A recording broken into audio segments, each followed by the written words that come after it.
الصلاۃ والسلام علیکہ یا سیدی یا رسول اللہ وعلی آلک واصحابک یا سیدی یا حبیب اللہ نویت سنت الاعتکاف بسم اللہ الرحمن الرحیم قل ان تخفوا ما فی صدورکم او تبدوه يعلم اللہ وَيَعْلَمُ مَا فِي السَّمَاوَاتِ وَمَا فِي الْأَرْضِ وَاللَّهُ عَلَى كُلِّ شَيْءٍ قَدِيرٌ يَوْمَ تَجِدُ كُلُّ نَفْسٍ مَا عَمِلَتْ مِنْ خَيْرٍ مُحْضَرًا وَمَا عَمِلَتْ مِنْ سُوءٍ تَوَدُّ لَوْ أَنَّ بَيْنَهَا وَبَيْنَهُ أَمَدًا بَعِيدًا وَيُعَذِّرُكُمُ اللَّهُ نَفْسَهُ وَاللَّهُ رَءُوفٌ بِالْعِبَادِ صدق اللہ مولانا العظیم وصدق رسولہ النبی الکریم الامین۔ اللہ رب العزت نے کلام پاک کے اندر سورہ آل عمران آیت نمبر 29 اور 30 کے اندر ارشاد فرمایا کہ تم فرما دو کہ اگر تم اپنے جی کی بات یعنی اپنے من کی بات چھپاؤ یا ظاہر کرو، اللہ تعالیٰ کو سب معلوم ہے اور جانتا ہے جو کچھ آسمانوں میں ہے اور جو کچھ زمین میں ہے، اور ہر چیز پر اللہ تعالیٰ کا قابو ہے۔ جس دن ہر جان نے جو بھلا کام کیا حاضری پائے گی اور جو برا کام کیا امید کرے گی کہ کاش مجھ میں اور اس میں دور کا فاصلہ ہوتا، اور اللہ تعالیٰ تمہیں اپنے عذاب سے ڈراتا ہے اور اللہ تعالیٰ اپنے بندوں پر مہربان ہے۔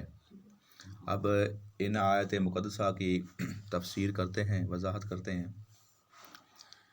کہ اللہ رب العزت نے فرمایا کہ ایک تو نمبر 1 پہلی بات کہ جو بھی چاہے ہمارے دل میں ہے، چاہے ہم نے سوچنا ہے، ابھی سوچ آئی بھی نہیں، آنی ہے، تو اس سے بھی اللہ تعالیٰ کی ذات آگاہ ہے۔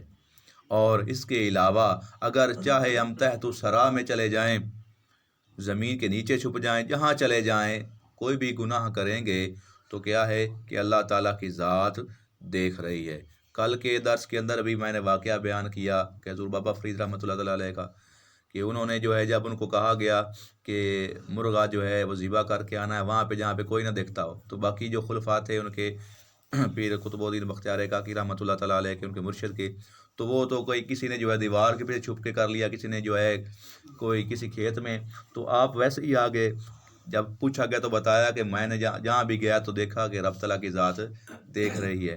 تو اللہ تعالیٰ فرماتا ہے کہ تو جہاں بھی چلا جائے، زمین کے نیچے بھی ہوگا، تو جہاں بھی چھپ جائے، غاروں میں بیٹھ جائے، جہاں پہ ہو، اور تیرے دل میں خیال آئے، وَأَسِرُّوا قَوْلَكُمْ أَوِ اجْهَرُوا بِهِ إِنَّهُ عَلِيمٌ بِذَاتِ الصُّدُورِ۔ اللہ تعالیٰ فرماتا ہے کہ میں تمہارے دلوں کے حالات سے آگاہ ہوں، دلوں کے رازوں سے آگاہ ہوں، جو تو نے چھپا رکھا ہے، جو تیرے من میں خیال اٹھتے ہیں، ان سے بھی آگاہ ہوں۔ اب یہاں پہ اس کی مزید وضاحت جو ہے، اب اس کے ساتھ کیا ہے کہ ہم نے کیا کرنا ہے کہ خوف خدا عز و جل میں زندگی بسر کرنی اور ڈرتے رہنا ہے، کیونکہ فرمایا گیا کہ آگے عن قریب جو ہے تمہارے اعمال تمہارے سامنے پیش ہونے والے ہیں، کہ جہاں پہ اعمال کی حاضری ہوگی وہاں پہ تمہاری زبان پہ تالے لگ جائیں گے، اور تمہارا جو ہے جسم، اس کا ذرہ ذرہ، حصہ حصہ، جوڑ جوڑ جو ہے وہ گواہی دے گا۔ انگلیاں، ہاتھ کی انگلیاں، ہاتھ پاؤں سارے جو ہیں گواہی دیں گے تمہارے خلاف۔ تو اس سے پہلے کہ وہ وقت آئے اپنے آپ کو سنوار لینا چاہیے، اپنے اعمال کا محاسبہ کرنا چاہیے۔ یہ آیت مقدسہ جو ہے ہمیں محاسبے پہ جو ہے اکساتی۔ محاسبہ کیا ہے کہ اپنا حساب کتاب کرنا، اپنے آپ سے حساب مانگنا۔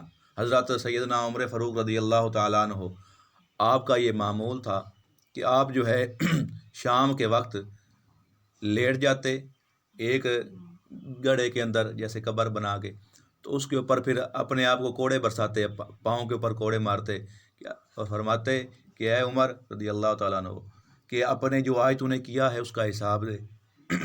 اور آپ یہ بھی فرماتے کہ اگر دریائے فرات کے کنارے ایک کتا بھی پیاسا مر گیا تو بروز قیامت اس کا بھی مجھے جواب دینا پڑے گا۔ اتنا خوف تھا اللہ تعالیٰ کا، اتنا حساب سے ڈرتے، اپنا محاسبہ رکھتے۔ اسی طرح سے ایک شخص تھے، ان کا یہ معمول تھا کہ ایک عورت تھی، اس پر وہ فریفتہ تھے، اس کا پروگرام تھا کہ کس طرح سے مجھ سے شادی کر لے، اس کو اچھی لگتی جو بھی ہے، تو ہمیشہ وہ اس کو نگاہ میں رکھتے۔ کچھ دن بعد ایک قافلہ جانے لگا، قافلے والوں نے یہ کہا کہ سفر پہ جانا ہے تو عورت بھی ساتھ تیار ہوگی۔ جب اس کو پتہ چلا کہ عورت ساتھ جا رہی، وہ بھی ساتھ نکل دیا۔ کہتے ہیں کہ راستے میں جنگل کے اندر ان کو رات پڑی، وہاں پہ وہ سو رہے تھے، تو وہ شخص جو تھا اٹھ کے اس عورت کے پاس آ کے بیٹھ گیا، اس کو ہاتھ لگایا تو وہ اٹھ بیٹھی۔ اس نے کہا کیا ہے؟ اب وہ اس کی نیت کو جان گئی، یہ مجھے کیوں اٹھاتا ہے؟ تو اس نے کہا کہ کیا باقی جو ہیں قافلے والے سو گئے ہیں؟ اب وہ خوش ہوا کہ شاید عورت تیار ہے کہ میرے ساتھ جائے گی۔ اس نے کہا کہ وہ دوڑا، دیکھا سارے قافلوں والوں کو، اس نے کہا کہ سب سو گئے ہیں۔ اب وہ کہتا ہے، عورت نے کہا کہ اچھا وہ تو سو گئے ہیں، تو وہ اس رب کے بارے میں کیا خیال ہے؟ وہ بھی سو گیا ہے۔ اس نے کہا، وہ کانپ اٹھا، اس نے کہا نہیں، اسے تو نہ نیند آتی ہے نہ اونگ آتی ہے، وہ تو کبھی نہیں سو سکتا، تو وہ تو ہر لمحہ دیکھ رہا ہے۔ اس نے کہا تو پھر ڈرنا تو اس سے چاہیے جو سب سے بڑا ہے اور وہ ہمیں دیکھ رہا ہے۔ اتنی بات کرنی تھی تو وہ کہتا ہے کہ مرد باز آ گیا، ڈر گیا اور وہاں سے نکل کے واپس گھر آ گیا۔ کئی دنوں بعد اس کی موت ہو گئی۔ جب موت ہو گئی تو اس کو کسی نے خواب کے اندر دیکھا کہ وہ جنت کی سیر کر رہا ہے۔ اب جب پوچھا گیا کہ تمہیں کس چیز کا بدلہ ملا، اس نے کہا اعمال تو کیے تھے، اچھے بھی تھے برے بھی تھے، لیکن باقی کوئی کام نہیں آیا۔ ایک یہ کام جو تھا، میں گناہ کرنے لگا تھا جب اس عورت کے ساتھ، لیکن عورت نے جب یاد دلایا کہ رب تعالیٰ کی ذات دیکھ رہی ہے تو میں ڈر کے مارے رک گیا۔ تو اللہ تعالیٰ کو میری یہ ادا پسند آ گئی کہ یہ مجھ سے ڈرا ہے، تو اس لیے اللہ تعالیٰ نے مجھے بخش دیا۔ حضرت توبہ بن سما رحمۃ اللہ تعالیٰ علیہ، ایک اللہ تعالیٰ کے ولی کامل گزرے ہیں۔ ایک دن بیٹھے سوچتے ہیں کہ اے توبہ، تو نے اگر تیری زندگی اتنی ہے اس کا اندازہ لگا، دیکھا کہ میری عمر تو ہوگی 60 سال، فرمایا 60 سال ہے تو اس کا مطلب ہے کہ دنوں کے حساب سے اگر گنوں تو 21,500 دن بنتے ہیں۔ تو اے توبہ، اے سما، اگر تو نے روز کا ایک گناہ بھی کیا ہو تو 21,500 گناہ تو بن گئے تمہارے۔ پھر خیال فوراً کیا کہ اگر تو نے روز کا ایک گناہ کیا پھر تو 21,500 بن گئے، اگر تو نے کسی دن میں 10,000 گناہ کیے ہوئے تو پھر کہتے ہیں کہ اتنی بات کرنی تھی کہ زور کی چیخ ماری، اور پھر یہ کہا کہ اتنے گناہوں کے ساتھ اس رب کائنات کے سامنے تو کیسے پیش ہوگا؟ تیرے میں ہے جرات کہ اتنے گناہ، اگر تو روز کا ایک گناہ بھی کرے تو 60 سال عمر میں 21,500 گناہ ہیں، کئی دنوں میں تو نے 10,000 گناہ کیے ہوں گے، 100 کے حساب سے کیے ہوں گے، تو پھر اندازہ لگا تیرے تو لاکھوں کی تعداد میں، کروڑوں کی تعداد میں گناہ بنتے ہیں، تو اتنے گناہوں کے ساتھ تو اپنے رب تعالیٰ کے سامنے پیش ہو جائے گا۔ کہتا ہے کہ اتنی بات کرنی تھی، اس نے چیخ ماری اور نیچے گرا اور مر گیا۔ وہیں پہ اس کی ان کی روح جو ہے پرواز کر گئی۔ تو یہ اللہ تعالیٰ کے ولیوں کی شان، بزرگوں کی، کہ ہر وقت ڈرتے رہتے اور اپنا محاسبہ کرتے۔ یہ محاسبہ بڑی چیز ہے۔ اپنا ہر انسان ہم میں سے دوسروں پہ انگلی بڑی اٹھاتے ہیں، ہم دوسروں پہ بڑی انگلیاں اٹھاتے ہیں کہ یہ بھی گندا ہے، یہ بھی خراب ہے، یہ نماز نہیں پڑھتا، وہ یہ کام نہیں کرتا۔ کبھی ہم نے اپنے گریبان میں نہیں جھانکا۔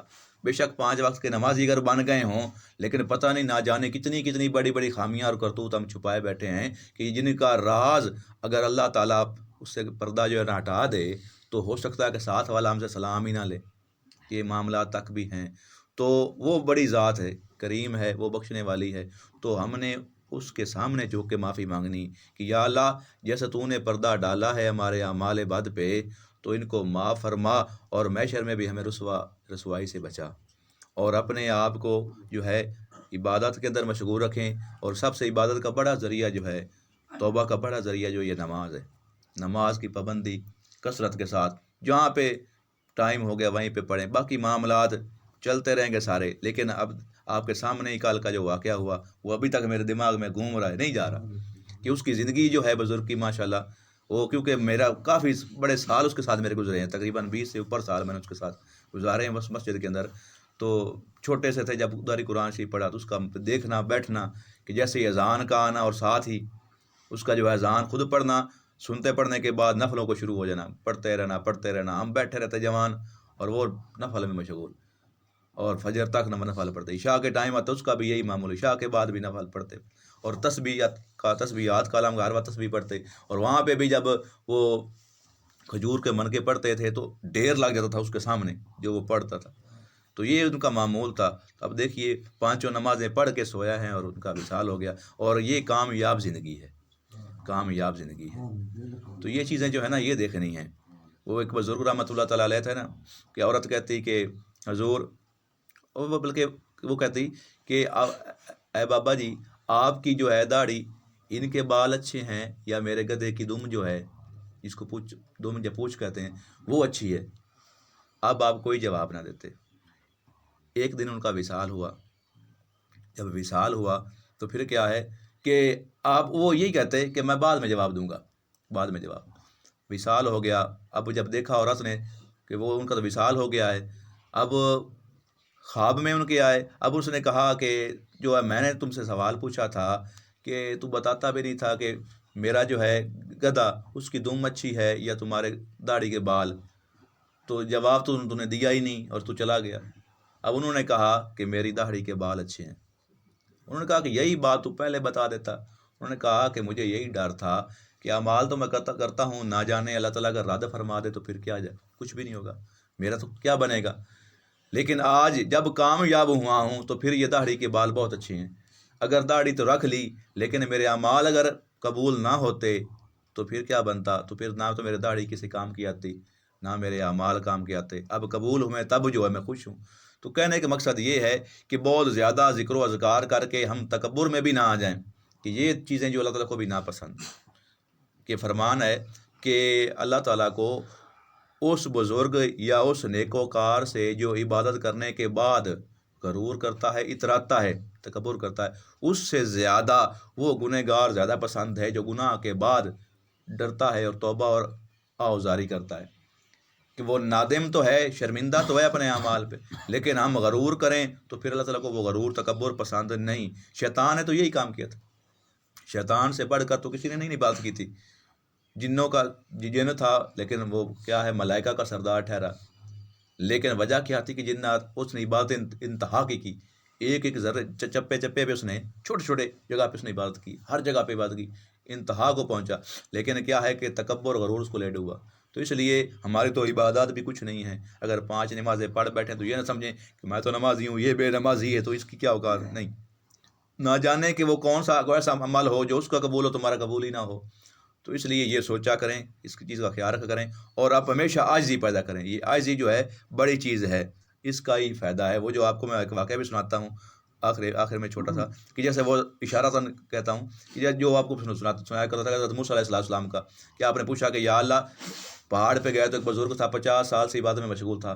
فرمایا کہ یا اللہ، عرض کیا کہ یا اللہ یہ بزرگ جو ہے پھر اس کے تو سب سے زیادہ نیک یہی ہوگا کہ جس کو پرندہ جو ہے وہ خوراک دینے آتا اور وہ عبادت میں مشغول ہوتے 50 سال سے پہاڑ کے اندر. اللہ تعالیٰ نے فرمایا نہیں، یہ نہیں، اس سے بھی زیادہ ایک جو ہے نیچے جاؤ وادی کے اندر، وہاں پہ ایک موچی ہے، وہ زیادہ مقبول ہے. جب گئے دیکھا تو اس نے تو وہ سارا دن جو ہے نا وہ سلائی کرتا رہتا اور کوئی کام نہ دیکھا.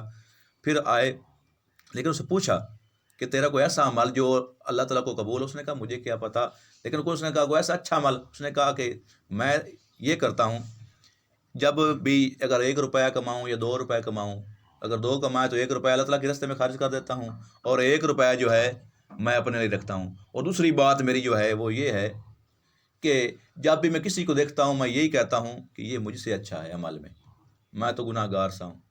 جب یہ باتیں لے کر حضرت موسیٰ علیہ السلام اللہ تعالیٰ کی بارگاہ میں حاضر ہوئے، کلام کیا، اللہ تعالیٰ نے پوچھا تو آپ نے بتایا کہ یہ وہ کہتا ہے. تو اللہ تعالیٰ نے فرمایا کہ ہاں یہ بات کہ اس کا یہ معمول ہے کہ اپنے جو میں نے اس کو دیتا ہوں اس میں سے وہ خرچ کرتا ہے میرے راستے میں، اور عاجزی کرتا ہے اور ہر ایک سے اپنے آپ کو کم سمجھتا ہے کہ یہ عاجزی ہے اور مجھے عاجزی زیادہ پسند ہے. اس وجہ سے وہ موچی کام کرنے والا بھی مقبول تھا عبادت سے. تو اس لیے عاجزی بہت بڑی چیز ہے، اس کو اپنائیں اور بڑی بات کے محاسبہ کریں، اپنا جو ہے حساب و کتاب رکھا کریں. جیسے ہم گھر کا حساب کرتے ہیں کہ جناب اتنا خرچہ ہو گیا، اتنی آمدن ہوگی، اسی طرح سے اعمال کا بھی رکھا کریں. تو اس سے جو ہے رغبت بڑھتی ہے، اعمال جو ہے وہ نیک زیادہ ہوتے ہیں، اعمال عبادت کم ہوتے ہیں. اللہ تعالیٰ سے دعا اللہ تعالیٰ عمل کی توفیق عطا فرمائے. پڑھیے الصلاۃ والسلام علیکہ یا سیدی یا رسول اللہ وعلی آلک و اصحابک یا سیدی یا حبیب